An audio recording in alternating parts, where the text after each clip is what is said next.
Elena, for that beautiful introduction. Good afternoon, everybody. What is up? What is down? What is all around? You know what? It's always a beautiful day to have a beautiful day.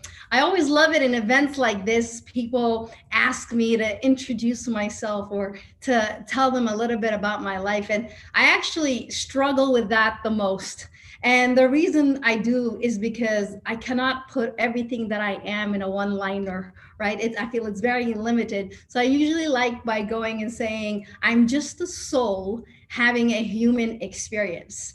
And these human experiences can be whatever, right? It could be my entrepreneurship journey. It could be my psychology journey. It could be just me as a TikToker. It could be any human experience that I've gone through. But as a soul, and I think that is the most important part of it all, as a soul, we are all the same. Me, you, everybody around us, this oneness of our soul, this beingness of our soul is the most important essence of us today.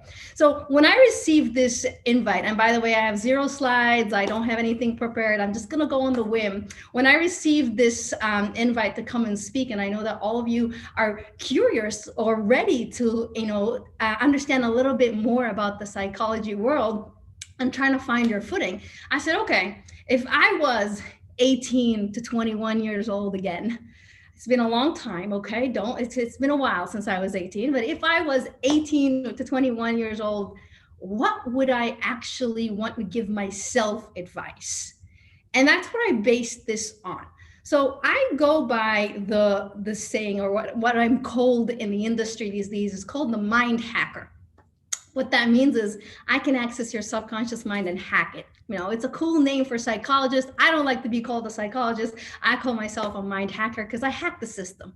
I like to break the system. I like to go outside the rules a little bit. So I said, okay, how can I give these budding psychologists some advice as if I needed that advice when I was 18 to 21, when I was making the decision. So I came up with a few of these advices that I would give myself, and I'm going to share with them with you today to help you make better decisions in your life. My first and most important advice that I would give myself is that I am limitless. You are limitless. You are all now in the phase of trying to make this decision. Should I be a spiritual psychologist? Should I be a neuroscientist? Should I learn CBD? Should I do this? What field of psychology do I need to be in? Should I become an organizational psychologist? And you feel like making this question and answering this question is the most important thing you need to do. But in truth, it's not. Because the reason why you're having these questions, or the reason why you want to understand which way you want to go, is because you were told that you need to be one thing. And that is insane. Why is it insane? Because we are multifaceted beings. All of you are multi-talented, omni-talented. Your presence and what you have within you from talent is invincible. And to just limit it to one thing is sad for us as humanity. So think of it this way. You've been told to stay in this box. You wake up in the morning, you're in a box. You get into a car to go to school, you're in a box. You get out of the box, you go into school, it's a box. You're learning through a box. You finish that box, you go back home in a box. And you watch TV in a box. And maybe you have a meal in a box, and then you put it in a microwave, which is a box. And the whole day you've been put in a box. And it makes you believe you have to stay in the box in order for you to survive. And that is not the truth. When you start getting out of the box and seeing that you are circles and stars and diamonds, that is actually how you start to find your talent. That's how you start to believe that you are limitless. You are not limited, but you are limitless. So if I would go back to my 18-year-old self, I'll be like, do not worry about ticking the box and picking one thing that you must do, because you are limitless. You can do it all. And I do that right now. I'm an entrepreneur. I run businesses that are in the startup world and technology and marketing. I'm also a psychologist and a spiritual psychologist. I also lead meditations. I am a TikToker, and I make some stuff on TikTok. I do poetry and all this kind of stuff, because we all have it within us. And I looked into the psychology of this because obviously that's my true nature. I'm a psychologist. I wanted to understand why we're conditioned to be in a box. And I saw that actually this started after the World War II, when people started to become more productive and efficient in factories. So they would give each person one thing to do in the factory line in order to produce more. And after that, it went on to life. So people started to be specialized in one single thing in order for them to be specialized in life.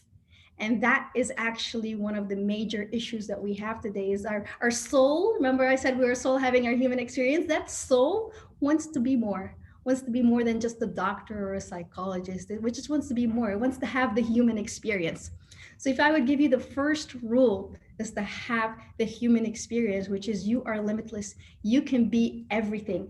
This idea of you have one life purpose is not the truth. You have multiple life purposes. It is not a life purpose, it's a life purposes. And what you need to do is find that life purpose. And how do you find your life purpose? Everybody asks me this question. Hey, but how does somebody find their life purpose? Your life purpose is like a jacket. You know, when you go to the store, when you try the first shirt on, you're not like, okay, that's it. I'm just going to try the shirt and keep it and it's mine forever. You try it on, you feel it. Do I like it? Do I not like it? And I take it off. And that's life purposes. So when you're about to explore things, don't think just because you made the decision to enter one field or do anything, you decide to say, okay, that's it. No, try multiple things all the time. Try it on, go into that path, see if you like it. If you like it, cool. If you don't, take off the jacket. The idea that you have to be one thing is outdated. And I hope the new generation knows that they are multifaceted and that they can do whatever they really want to do. Just so funny story. When I was your age, I didn't really know what I wanted to do. I was good at multiple things. I was an athlete. I was very smart academically, but I came from a very conservative upbringing where, you either were a doctor or an accountant or an engineer, right? And I was pushed to study accounting, and I actually did my bachelor's degree in accounting. And it's never was what I wanted. And there was a little voice within me. Hello? Yes. There was a little voice within me that said, you know what, Hiba, you are not an accountant. But I followed that voice. And today, when I run my businesses, I need that accounting background. So it did benefit me, but it wasn't who I was. So I'm going to give you one question to really help you figure out who you are. If I gave you $100 million right now, $100 million right now, each of you opens your bank account, you got $100 million over there. And you've done everything you wanted to do. You traveled, you paid your parents' mortgage, you paid the charities, you bought the yachts, the cars, the home, you did everything, and you still have $100 million in your bank account. What are you going to do then? What is it that you're going to do then? And that's how you know one of your life purposes. And believe me, if you answer that question, you will have an insight of what your heart calls for and not what your survival mind calls for. Once you know where your heart wants you to go, the path becomes easier. So that's the first life hack I would give you, that you are limitless and you are able to achieve whatever it is that you want to go through just by understanding that your purposes are limitless. Okay, just that, and give it some thought. Top of mind, you could be like, I have absolutely no clue. Give it some thought. This is not a question you have to answer. This is a question you ponder on. And you really go, okay, I did the charities, I did what society told me to do, I traveled, I did all this conditioning that I was supposed to do. Now what? What am I going to do?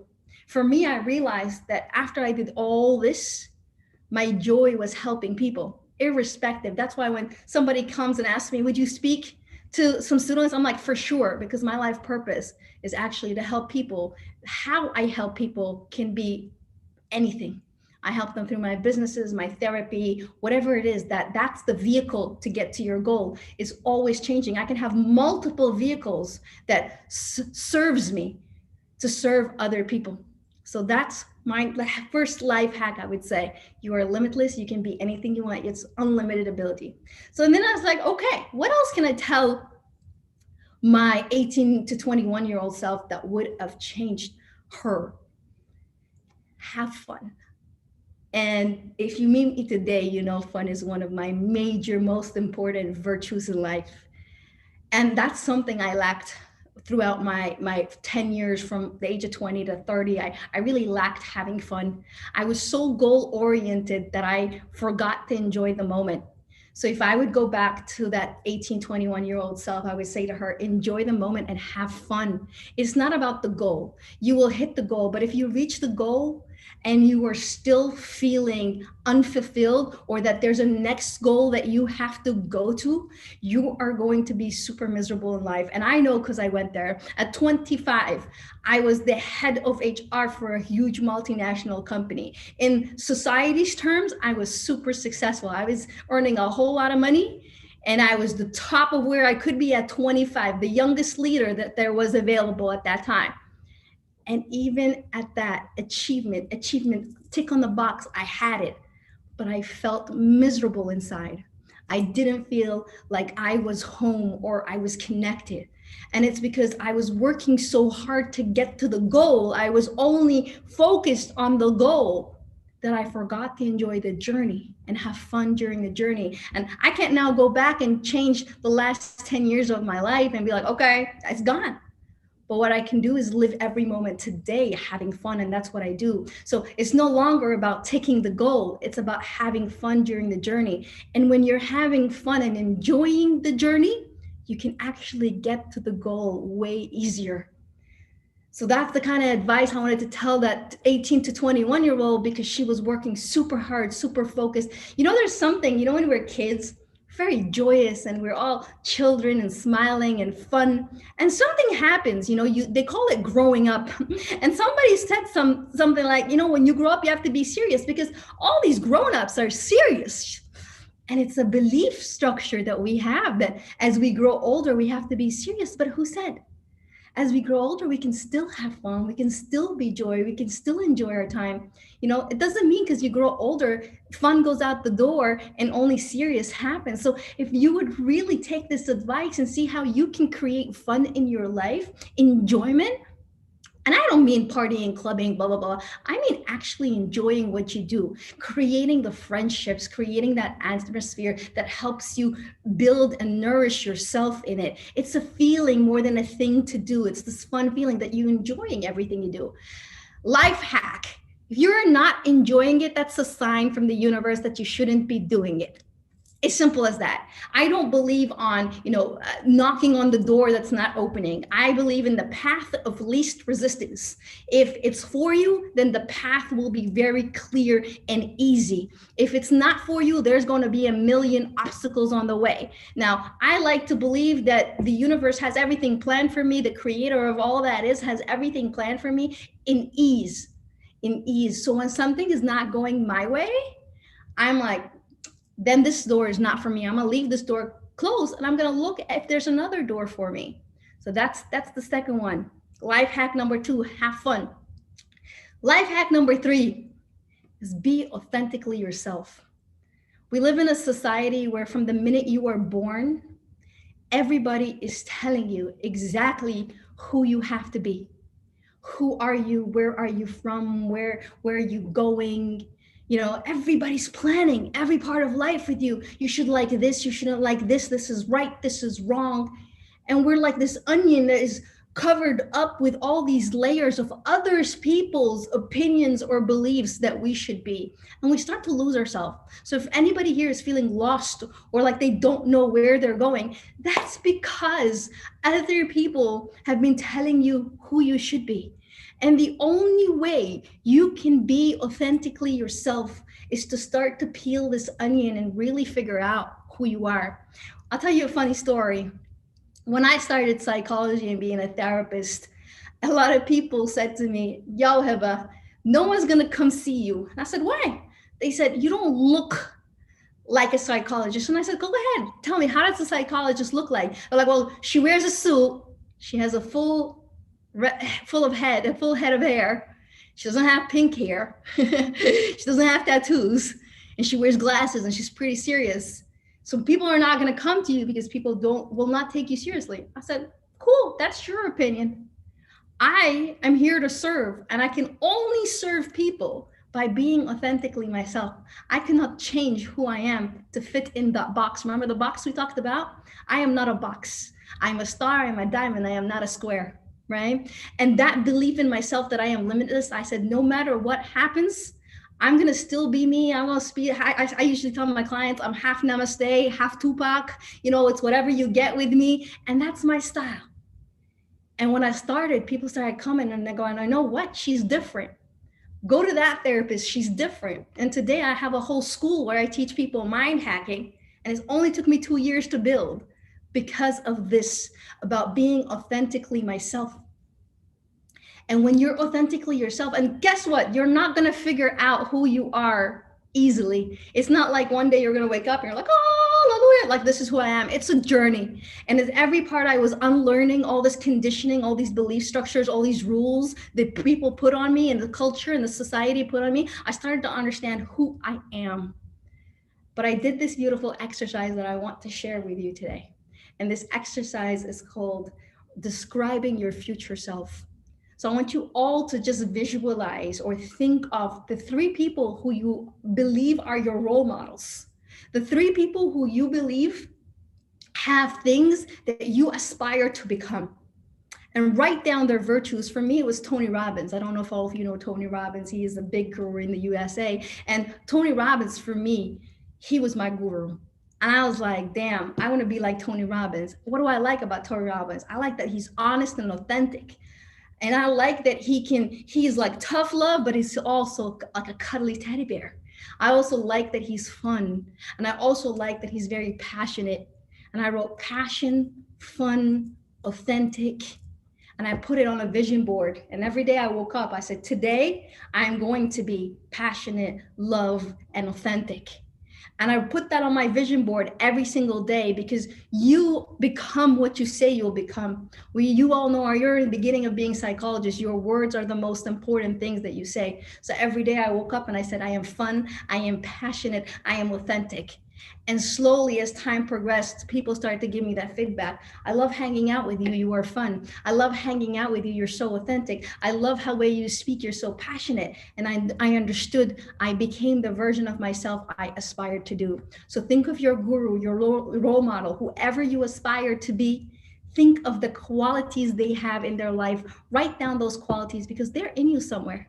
They are in you, just hidden right now underneath the layers of conditioning. They are in you, they are there. So all you have to do is a little bit of unwrapping and that just comes out. So number 3, life hack number 3, be authentically yourself. Let's just repeat them so we all kind of understand. The first one was to be the first one was that you're limitless, your purpose is limitless.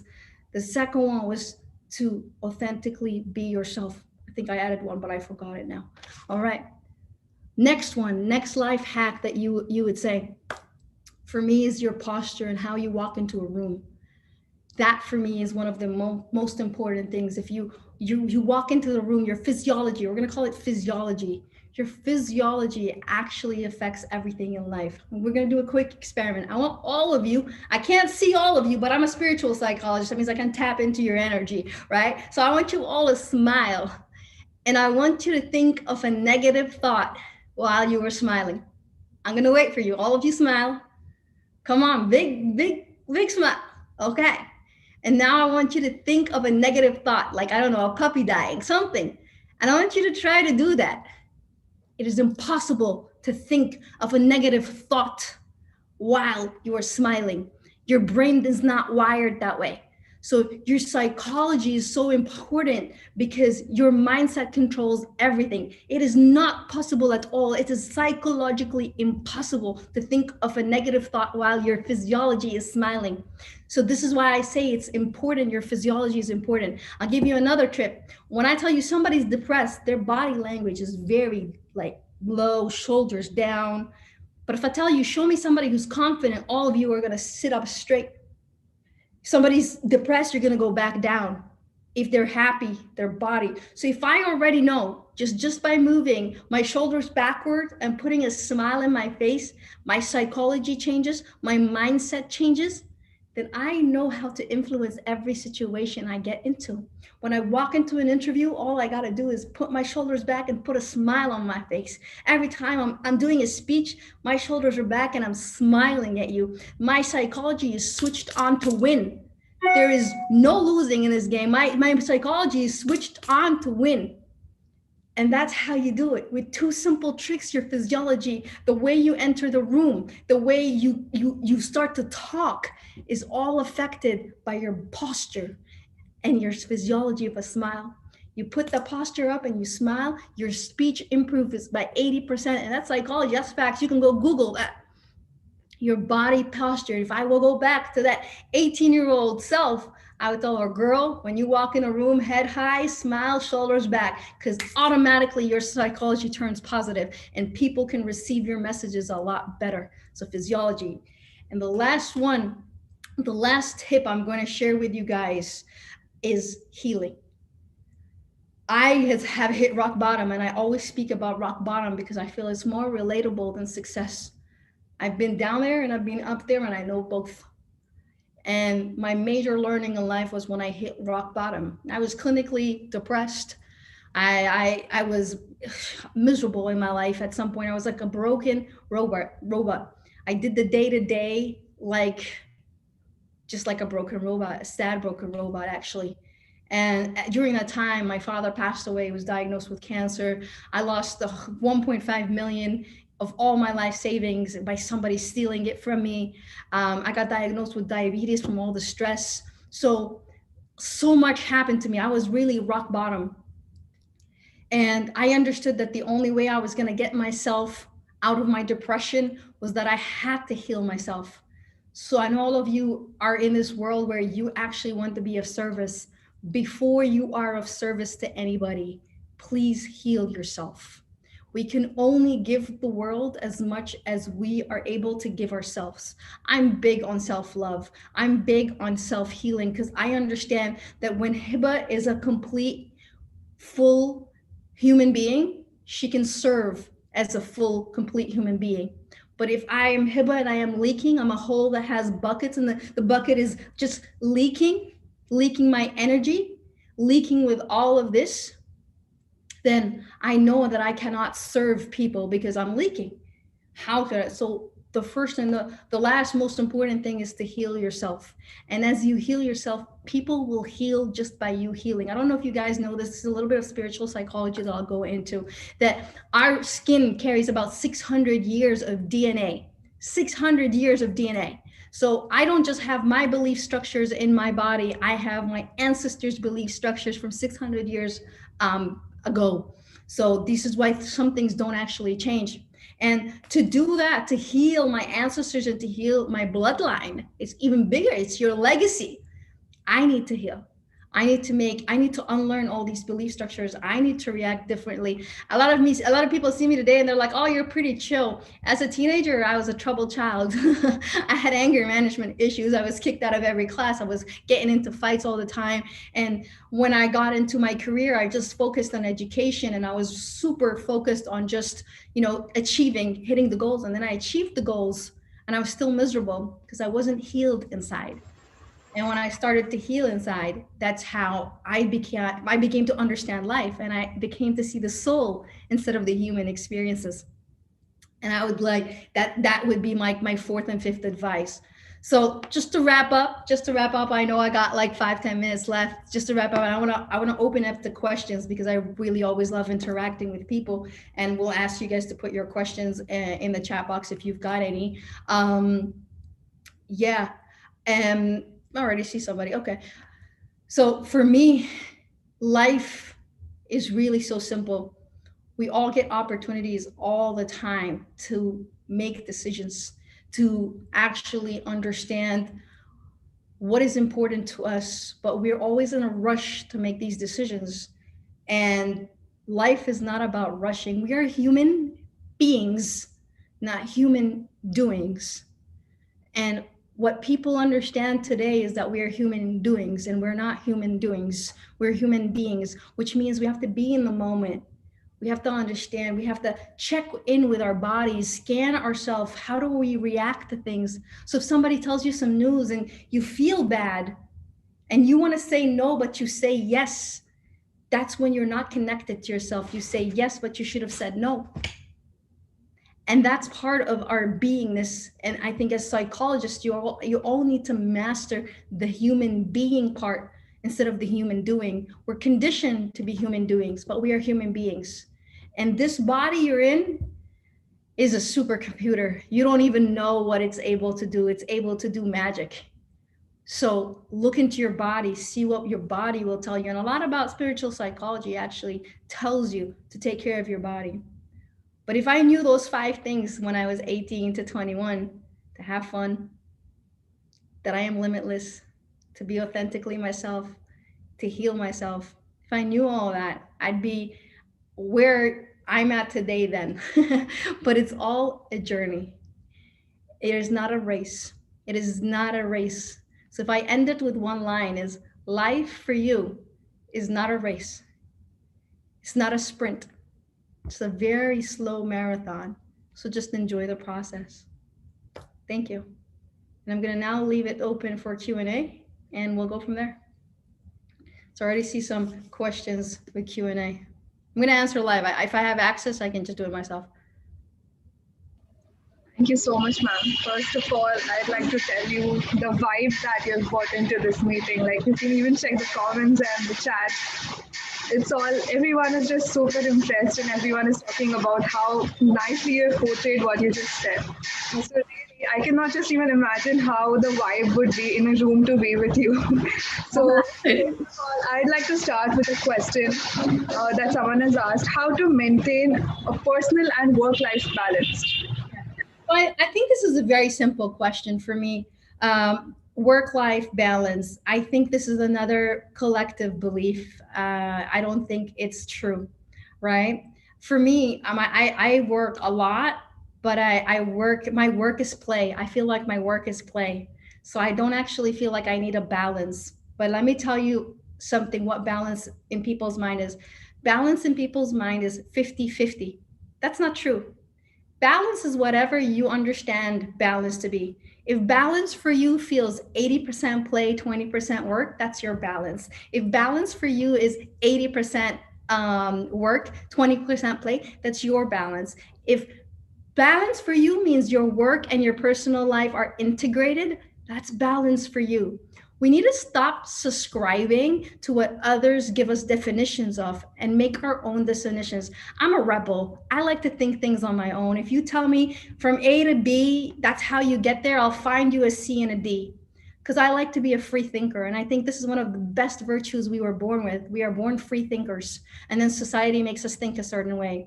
So if you just go back to your essence and go, what does it mean for me? And you make your own rule, that's it. Life is easy.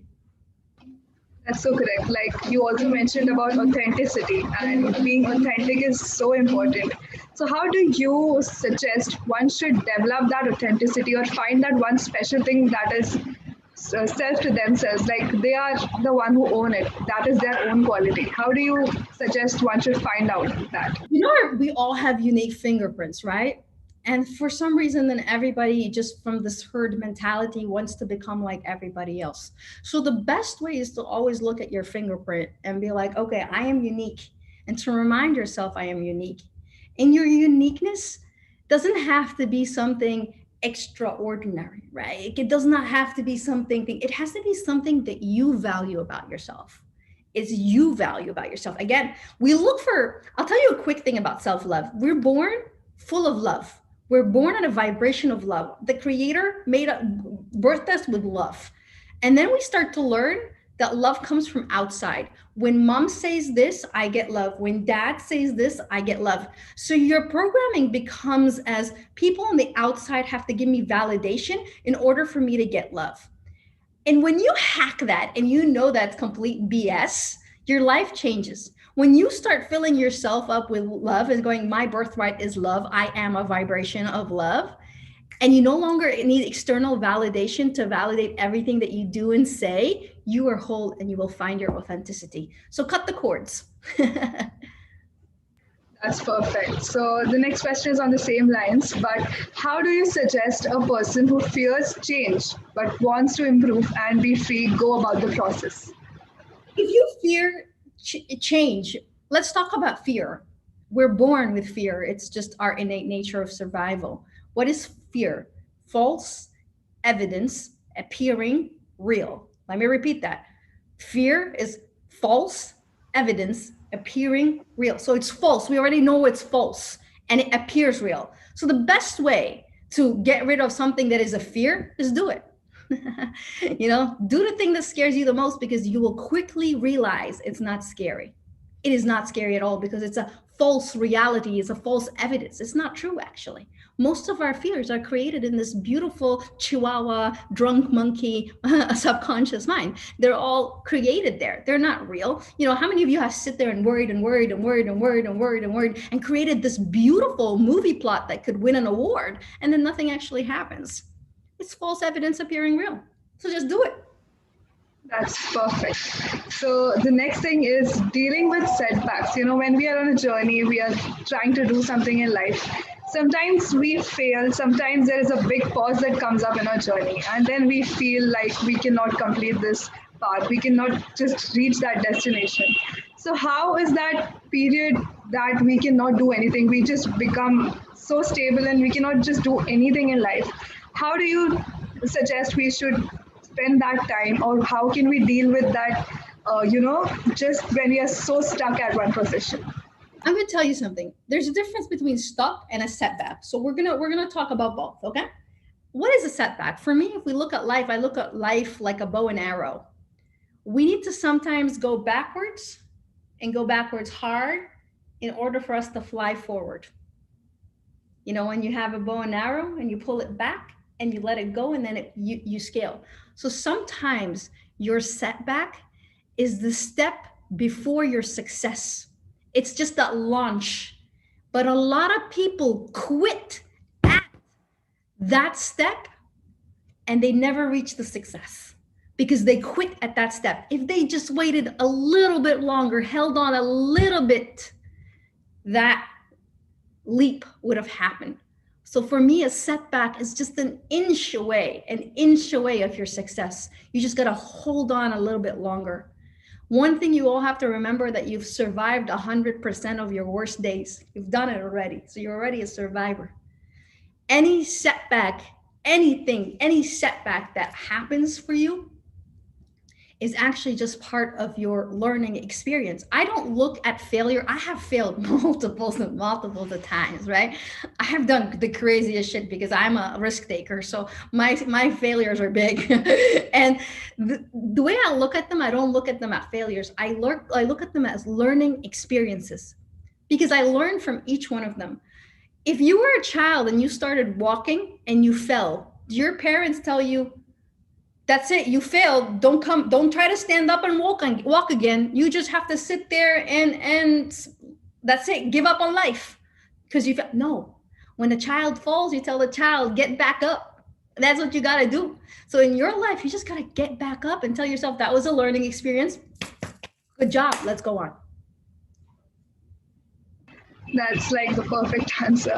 So, as you mentioned, we should always keep trying new things, exploring new things. That's when we actually come to know what we actually love. So, in that case, some people believe that being jack of all and master of none is not really something that always helps. So, how do you suggest that? How can you completely contradict that point and say that trying things is always going to help you find and explore your own interests?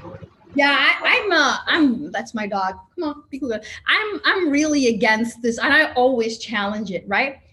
How are you going to know that you're good at that one thing? What if there was another thing and you were better at it? How would you know? If I, for example, today, if I just sat there and said I'm just good at accounting, look at what we all be missing. I'm good at accounting. You cannot find out what you like without trying things. If you imagine it as food, right? You go And every time you're only having that chicken breast. Every time you're going and you're having the chicken breast, and you're like, well, chicken breast, delicious. But all you have is the chicken breast. Don't try the steak. You don't know what the steak is. You don't know if you're gonna like steak, so don't try the steak. The argument means absolutely nothing. It cannot. My brain does not understand that. If I wanted the steak, I need to try the steak, and then I need to make my own decision that I like the steak or not. I can try the seafood or not. But if I'm only eating one dish, none of us are surviving. We're not human beings cut out to do that. Okay, great. So there is this next question coming from Marin Verghese. Is there any connection between being an I think she means empathy, and spiritual psychology? Empath. You're talking about an empath and a spiritual psychologist. An empath is just the way I like to call it is social media's way of saying that a person cares too much, right? But it's also a personality trait. Spiritual psychology, and let me just explain spiritual psychology because I also saw questions about that. When you study clinical psychology, which I have also studied, you study really about the brain, CBT, behaviors, healing methodologies. It is very mind driven. That it's a very, what do you call it, American, West mindset. And then there's the East, Chinese medicine, energies. India, for example, has the chakras and all of that. That's called the energy body. So when I study the energy body and I also study the science, and I put science and energy together, they overlap beautifully. There's some things that get fixed with energy, when you go to acupuncture and when you go to Reiki healers. And there's some that require science, like CBD, neuro-linguistic programming, whatever. Whenever you bring both together, there's this beautiful marriage. And that's why I love them both. I've done both and I like them both together. So that's what spiritual psychology is. A little bit of that, a little bit of this. You put it together, beautiful. Perfect. So there is this question coming from YouTube. Sometimes the path that we enjoy is full of hurdles. In that case, should we give up because the universe isn't giving it easy to us, or should we keep trying? Well, are you 100% sure you enjoy it? If you're 100% sure you enjoy it, I would look at your belief structures. The way I look at the brain, it's like a computer. It has millions and millions and millions of codes of programming, right? Like belief structures, codes. I call them codes, okay? You probably have a code in there that says, I need to work hard in order for me to get the goal. If you're able to reprogram that code, that belief structure, that you are worthy of receiving stuff with ease, you don't have to work hard with them. And the way I would look at it, I would ask myself this question. If I received it with ease, what's the worst thing about that? What's the worst thing about that? And then you will come up with all these beliefs. Fix that, and your path will be clear if you're sure that's your path. Okay. So Abhishtha asks this question: how do we convert our abilities and interests into our growing opportunities? Oh, easy. Right now, you guys are super lucky. You got like social media, you got freelance work, you got all social media is amazing. Like most of my business goes organically on Instagram and TikTok easily. I don't do any ads. It's all word of mouth and it's social media. If you have a skill set, the way I started with one of my stuff is I do it for free for a month and I see people's feedback on it. I improve it. And then I do it again, now for half the price, just to see how people react to that. And I adjust. So you do something and you learn from it, you do something else, and then you launch hard on social media. You have to walk, breathe the brand. When you meet me today out of here, you'll see the same person. I'm saying the same thing. I'm consistent. It's my life. It's me. Stay consistent. Know your messaging, know who you're approaching, and do it like on social media. Social media is the only platform right now. I don't believe in old school stuff. I think if you're not online, you don't have an opportunity. I get 100% of my business from online. That's actually true. Like if we in this generation cannot make the best use of social media, we are definitely lacking somewhere. 100%. Social media is the key. is the key. I mean, I get so much opportunities from different places, but from social media is the main key. Easy. Perfect place to make yourself into a brand. So the next question that goes is how to identify your biggest fear, which you are not aware of, but it still hinders you. You how to overcome a fear you aren't consciously aware, but still exists. Okay, I can tell you a hack. Most people are afraid of two things: being alone and and fearing that people think they're not good enough. Fix those two. Start there.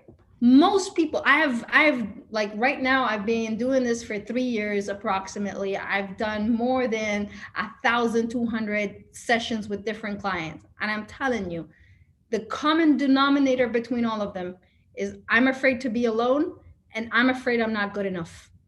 You fix these two beliefs, these are our two major fears. You fix these two beliefs, you will just skyrocket to the ceiling. Fix those two beliefs. We all have them. No one in this group doesn't have them. You have them. I'm afraid to be alone. I'm not good enough. That's great. So the next question goes, as you spoke about vision boards and all, like the things that you make and believe in keeping yourself going. I could tell that you are a law of attraction believer. There are a lot of people here who aren't aware of law of attraction. So how would you explain the law of attraction to someone who doesn't know anything about it? I love the law of attraction.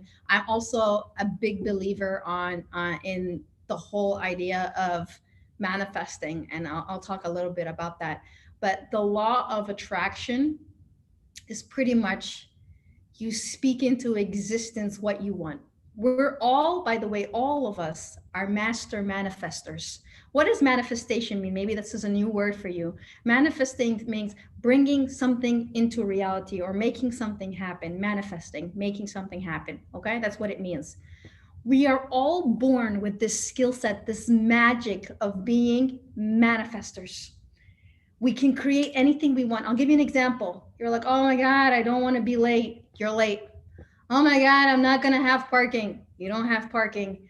Oh my God, I'm going to get a ticket. You get a ticket, right? You manifested all that.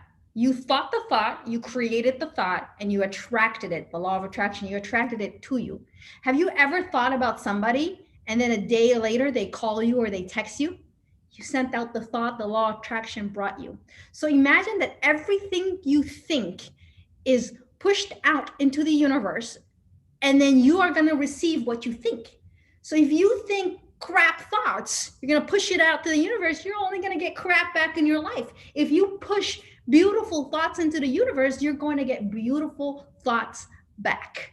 So that is the law of attraction and manifestation. You can actually just switch it and stop and start thinking, okay, well, I want to attract these personality traits. I want to attract a great parking space. I have never not found a parking space because every time I leave, everyone's like, oh, we're not going to find a parking space. I'm like, I don't know about you, but I have parking fairies. I'm going to find a parking right by the door. Boom. Always find a parking by the door. Try it with something small and fun. We can do a quick exercise. What you can actually do is think of something like a purple Lamborghini with like zebra stripes, something very random like that, and be like, universe, I want to see a purple Lamborghini with zebra stripes, and leave it. And in a day or two, you'll see it. Experiment, play, what you got to lose? But I am also a believer of law of attraction, and it really works if you actually believe in it. 100%, it works. So the next question is: you mentioned about self-love, and you also said that you personally have had to go through a whole process to become a person who loves themselves first. So what is that process, or how do you recommend that people should start, at least have that initial thing in themselves to start loving themselves? I think the first thing is awareness that you don't actually love yourself. A lot of us think we love ourselves, and that's not the truth, right? And I think the first one is just honesty that, you know what, I don't love myself enough, or I don't love myself at all. If you're constantly beating yourself up in your mind and talking crap to yourself all the single time, that actually means you don't really love yourself. If you're working yourself to the bone until you burn out, that actually does not. If you're a people pleaser and you're saying yes to people when you should be saying no, you actually don't love yourself. So I think the first part is just to be honest with yourself and go like, you know what? I never learned how to love yourself. I was always taught, you're always taught from a very young age how you should love other people. This is how you should love mom. This is how you should love dad. This is how you should teach her respect. This is it. No one ever shows you how you should love yourself. And if you dare to do something for yourself, you're called selfish. So we're already conditioned from a very young age that that's a no-no. So we grow up as adults or young adults that absolutely have no clue how to love ourselves. The first that I would say is just acknowledge that you don't love yourself. Second is to start drawing. It's like your end goal. What does self-love look for you? Because self-love looks different for me than it looks for you. What does self-love mean for you? Does it mean that you have to, go and say no to people, set boundaries with people? Does it mean that you have to rest more? What does it mean for you? For me, self-love means loving the parts of you that you can't even stand. That's like a perfect answer. I mean, self love is so important because you are always going to get criticism out there. It's always going to be there, and how you deal with it is always inside you. That's what at least I believe in. So the next question is in the chat box. Someone asks, "What can be done when you find yourself not being able to achieve your goals every time you try? Should we give up and try something else?" Can you repeat that question? Sorry. Okay, sure. So someone is asking, what can be done when you find yourself not being able to achieve your goals every time you try? Should we give up and try something else? So I would always like to understand what is causing me to quit. So how we do one thing is how we do everything. I'm a big believer in that. So you obviously have a pattern.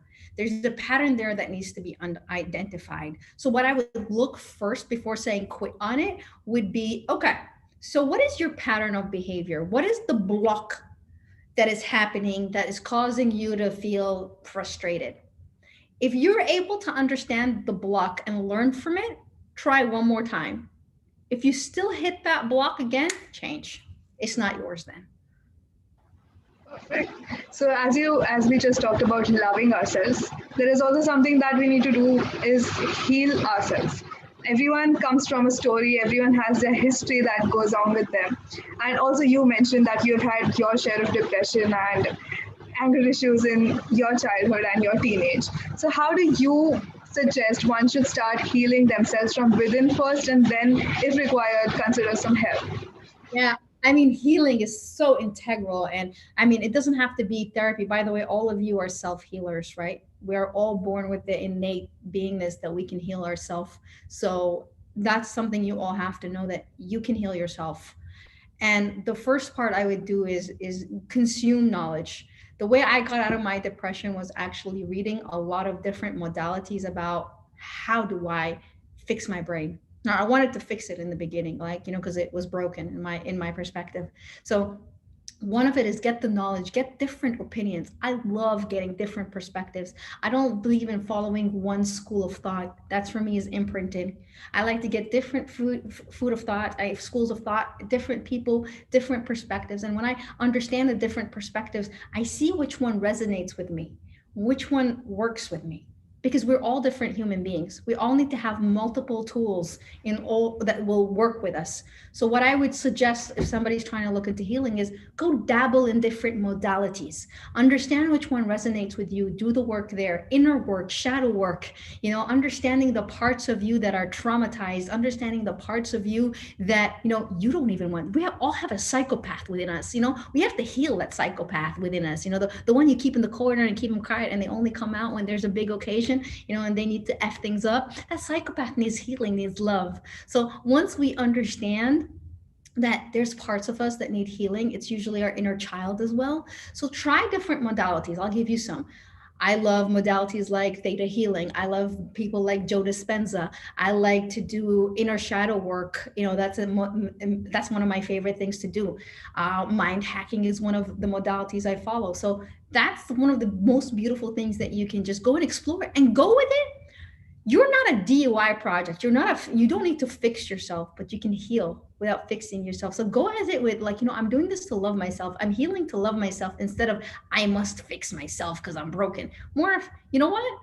I deserve, my birthright is to heal. My birthright is to be the best version of myself. So I'm going to go and spoil myself with some healing. So there is this question Anandita asks about when we are too hard on ourselves. Like sometimes we go through a lot of this process of growing and doing a lot of things at once, and we become hard on ourselves. So what is that one thing that makes us do that first of all, and how should we avoid doing that? The reason why you're hard on yourself is because people have been hard on you. The only way you got attention, the mind, the child from 0 to 7, everything it learns is from society, culture, the people close to you, your caregivers. So for them to give you something, you had to work hard for it, or you kind of saw their interaction with one another. For you to get to be it had to be hard work, where you needed to push, where there was that a little bit of pressure. And I think this is a very Middle Eastern and Eastern kind of mindset that you need to push your kids to do things.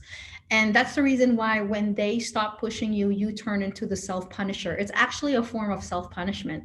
So you become your own punisher because that person maybe is no longer in the image, or maybe they're punishing you less because you grew up. So you become the person that pushes yourself hard. But that is all from that belief structure of you are not good enough. So if you start to believe that you are good enough and start to heal that part of you that feels good enough, you'll stop pushing yourself hard and start to go with flow, which is a lot easier and a lot more fun. So there is a question in the question answers box. Do you think self-questioning would resolve most of our problems? Self-questioning? Yes, self-questioning. I think it's not self-questioning, but self-awareness. One questioning just sounds like a very negative word for me. We have to trust ourselves, but if we come and we start being aware of how we behave, and kind of like it's being in the balcony of your life, looking at it from this perspective, and also being in the day-to-day action. When you're in both simultaneously, you have a sense of awareness what you're doing. So imagine you're in the middle of a fight, then you just step a little bit up there as an awareness point of view and be like, why am I behaving this way? Why is the chihuahua out here? And then you come back and the chihuahua's there and they're in attack mode, but you come back up as like, oh, interesting, this triggers me. By the way, this is something I teach.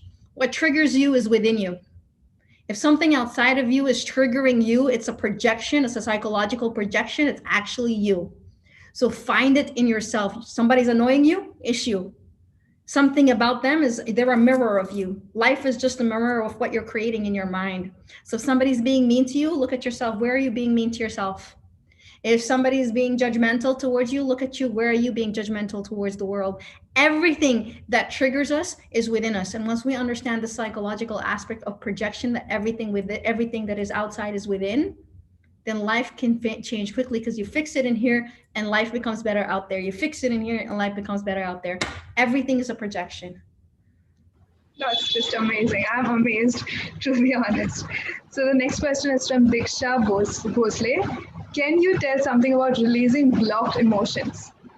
Woo, so many ways to release locked emotions. I love releasing locked emotions. So one of my businesses is actually called the Smash Room, where you go and break things to release energy. So you release your stress, your trauma. I think it's taboo to say therapy is the only way to do something. Different people are different and they need to release energies in different way. But yeah, one of my businesses does that. But my favorite way to release blocked energy, other than shadow work, and I'm going to keep talking about shadow work, but other than shadow work and looking at the darkest parts of ourselves and understanding how it operates, is dance.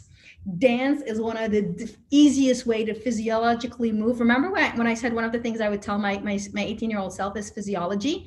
The release, the movement. You can never ever, have you ever had a very good gym session and came out depressed?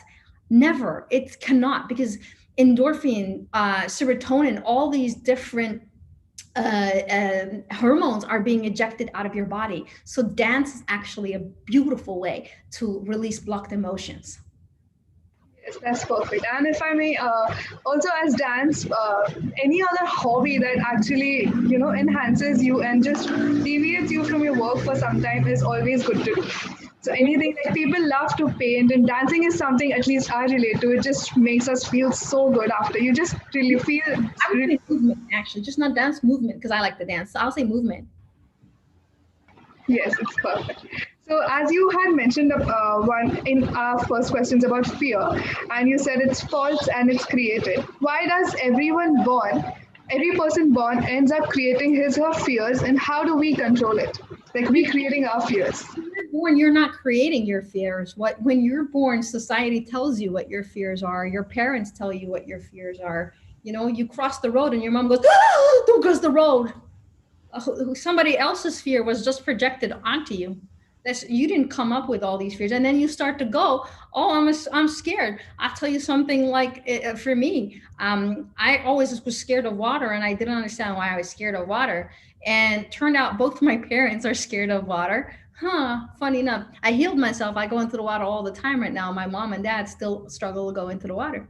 So most of our fears are not our fears. When you tell your mom, oh, I want to be a XYZ, you know, I want to be a millionaire when I grow up, and you're like 5 years old, they're like, no, you know, you shouldn't be a millionaire, you know, the rich people are blah, blah, blah, blah, blah. And they give you the belief structure. So then you have a fear about being rich. Most people fear success and not failure, because you've all failed, but not all of you have succeeded. Most of you fear success, not failure.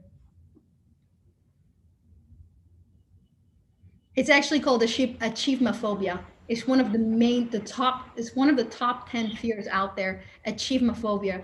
Under fear of heights and fear of spiders is achievement phobia, not fear of failure. That's like a reality check on all of us. So yeah, in that way, one more issue most of the teenagers face is anger, and as you also mentioned that you have also faced this issue.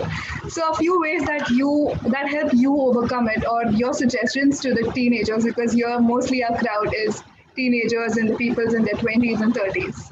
Yeah, I'll tell you something about anger, and anger is, when my first psychiatrist told me what anger was, I laughed. They said to me, anger is just a cover up for hurt. And I'm going to leave that there because it's so profound. And when she said it to me as a growing adult, I was just like, oh, because I was like, I'm angry. I'm angry at them, and I'm angry at my mom, and I'm angry.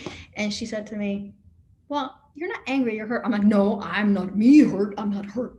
I'm angry. And she said, well, anger is like the mask for hurt. And what you have to understand, the reason why you're angry is because you feel like somebody hurt you. And that's okay. And I know it's so difficult, and especially, you know, in the culture, right? I really use the Middle East and Asia as a culture, because they have very same parenting styles. You feel like your parents could have done a better job, and it's so hard to go back to them and say, oh, I wish you did a better job, because they're not going to take it right. You know, no parent's going to take that right. But that's where your energy is actually wrong, is to understand actually they went through the exact same thing, so they don't know any better. And once you understand that your parents did the best that they could with what they knew, the best that they could with what they knew, so they have their own programming, their own culture beliefs, their own, and they probably think they're super open-minded with you, and the way they raised you is like woohoo day and night. But healing, what happened to you, is happened to you. It happened. Your healing is your responsibility now. You can't blame it on them anymore. This generation is going to break the cycle. This generation is going to change a lot of these old beliefs. I see it today with my clients who have kids. The way they parent is profoundly different. I work with a lot of parents to just break the cycle. So it's your responsibility to break the cycle. Stop the blame. Hate, the anger comes from the feeling of hurt. Acknowledge your hurt, heal your hurt, and then you break the cycle. Like our parents have always been following a pattern, but once we have understood it, it is up to us. Yeah. Now it's your fault. If it don't change, it's your fault. Exactly. Yes. So the last question that I'll have for you is regression therapy a part of spiritual psychology, and what does it exactly entail? You guys are getting in the good. Regression therapy is past lives. And this is up to your own belief structures. Well, we, as Hiba believes that as a soul, we've lived multiple lives. And I think a lot of the Hindu culture, the Buddha culture, this is not a new idea. But for the West, this is a new idea. So, yes, it is part of spiritual psychology. And what we learn to do is regress into past life to understand what virtues did we not master in past life, and we bring them to this past. If there's any karmatic energy, we go look into the karmatic energies, close them, bring forward the lessons. So yes, it is part of spiritual psychology, and for me, it's one of my favorite things to play with is to go and do some regression therapy. It's so much fun, and it's always spot on as well. I would personally like to try it. And I'll just request you to just leave this platform by addressing to our all these attendees who are present here, as they are also, first aspiring psychologists and psychiatrists. We, as in the future, once we become psychologists, are going to deal with people who have a lot of negativity in them. So when we have so many people to interact with and they telling us our issues, how should we take care of ourselves as psychologists? So first of all, I would divide it into three parts. The first part I would say is people are not against you, they're just for themselves. Okay? People are not against you, they're for themselves. So whenever they're trying to do something with you or give you advice or tell you not to do something, they're really just looking out for their own insecurity and safety. So just allow them to be. All right? Second of things, you are in control of your life. So if somebody's in your paradigm, you are responsible for that. We're not victims in the story. And I think that's a major role you need to play in your life. You are the lead, the hero of your story for you. You're not a hero to save anybody else. You're a hero for you in your story. So leave the victim role, park it aside. It doesn't serve you, and be the hero in your life. All right? 3, you attract who you are. So if you are attracting negative people, look inside you. There's a part of you that is very negative that needs to be healed. If you decide to show up every day, full energy, dedicated, confidence, and you walk in the room with that full belief that I am walking in, and I'll tell you something, a quick side note. My legacy, what I said my legacy was, I said that every time I walk out of the room, people say, damn, she changed our energy. That's my legacy in life. I don't want to leave anything behind except that when I walk out of a room, people goes, I feel a shift. I feel a change. So be that for yourself, and you will see how the world all changes to something positive. That's it. I would not doubt that. As I told you at the start of our question answer session, like I cannot even imagine the vibe that you must bring to a room. So really nice talking to you, ma'am. So my pleasure. Good luck, everybody. And yeah, good luck in what you're going to achieve and do, and enjoy the rest of the day.